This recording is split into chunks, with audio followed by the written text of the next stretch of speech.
When we enter the world, our feet look like this.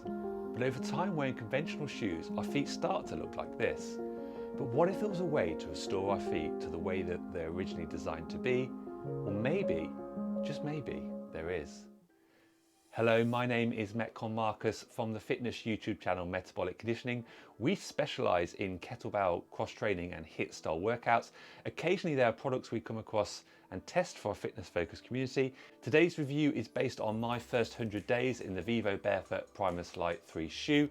In that time, the shoe has clocked up over 500 miles, 100 workouts, 300k of running, in UK winter weather I may add, and countless short walks. This video is broken down into 3 parts, so please do feel free to use the timestamps in the description to skip to the parts of the video that are most important to you. So briefly, what is a barefoot shoe and why would you consider wearing one? A barefoot shoe looks to mimic the experience of walking barefoot. It typically has no drop or slope between the rear and the front of the shoe and minimal cushioning. So why would you want to consider wearing one? Surely all that cushioning is a good thing?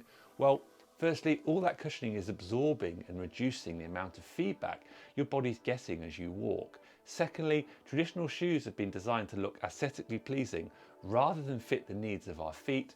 For example, compressing and squashing our toes together when naturally they want to spread out to give us maximum stability. Thirdly, taking any or all shoe completely out of the equation, there are numerous scientific studies that have shown the benefits of walking barefoot on grass, soil and sand. Doing this is known as earthing, and the benefits come from the connection between our bodies and the electrons in the earth. So by transitioning to a barefoot style shoe, we are looking to allow our feet to work as they originally intended. And secondly, we are quite literally putting the spring back in our step by letting our feet grow stronger, giving our body more feedback it needs to optimize our movement. If you are enjoying the video so far, do hit that thumbs up like button. We are heading into this review right now. So in terms of performance across different types of exercise, when running, we'll either strike the ground with our heel, mid, or the front of our foot. Because of the extreme cushioning in traditional running shoes, most people would tend to heel or mid-foot strike. In my transition to barefoot running shoes over the last 100 days, I found that my average stride length has reduced and I've moved from a slight rear to mid-foot strike to a mid to front foot strike. An advanced warning: after your first few runs in the shoes, your calves will literally be on fire and they'll feel rock hard the next day. With a bit of foam rolling and a day or two's recovery, this will soon loosen off. In terms of squatting and lunges, this definitely took a bit of getting used to. Initially, it can feel like you've less stability. This is because most weightlifting or cross-training shoes give you more surface area than your foot covers on the ground to spread the weight. But within a few weeks, I was really enjoying wearing them, and this is now my favorite shoe for both. The reason being, your body quickly adapts to getting more feedback sensation from the foot to the brain, which helps you balance stability and the mind to body connection. When it comes to HIIT, metcons and cross-training type workouts, I found my explosiveness and the springiness in my box jumps, burpees and mountain climbers increased over the time wearing the shoe.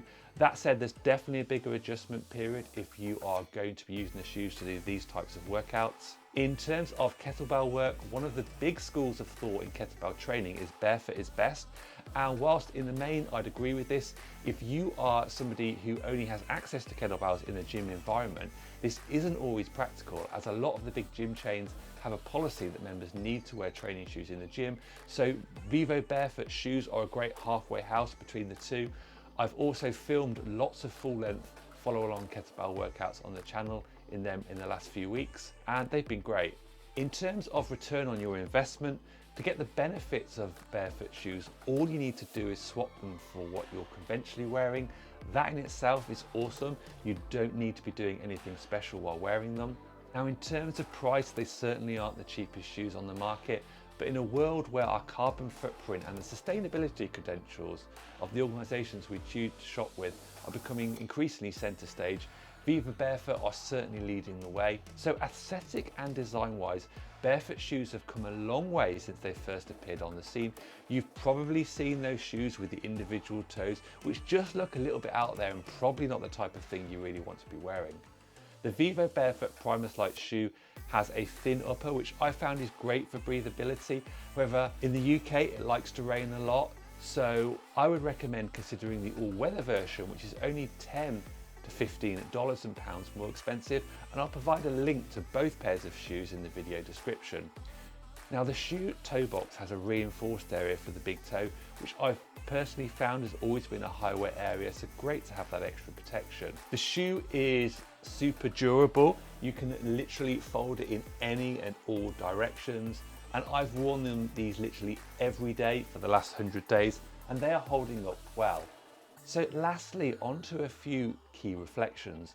The whole experience of trying barefoot shoes for 100 days has given me a fresh appreciation of the mental health benefits of walking. Walking seems to loosen our mental pathways. As I start to walk, I find I'm almost oblivious of my environment, being lost initially in my interior monologue, but gradually the rhythm of putting one foot in front of the other percolates through the body, helping me rearrange my thoughts and create enough mental space to allow me to think more clearly. The French philosopher Jean-Jacques Rousseau once said, "I can only mediate when I am walking. When I stop, I cease to think. My mind only works with my legs." So whether barefoot or not, take a stroll or a walk this week. If you appreciate simple tips for a healthier lifestyle, do check out the videos up here. And if all of this has got you fired up for a home workout now or in the future, check out the videos down here. Lastly, if you've enjoyed and found today's video helpful, do drop it a like and consider subscribing to the channel.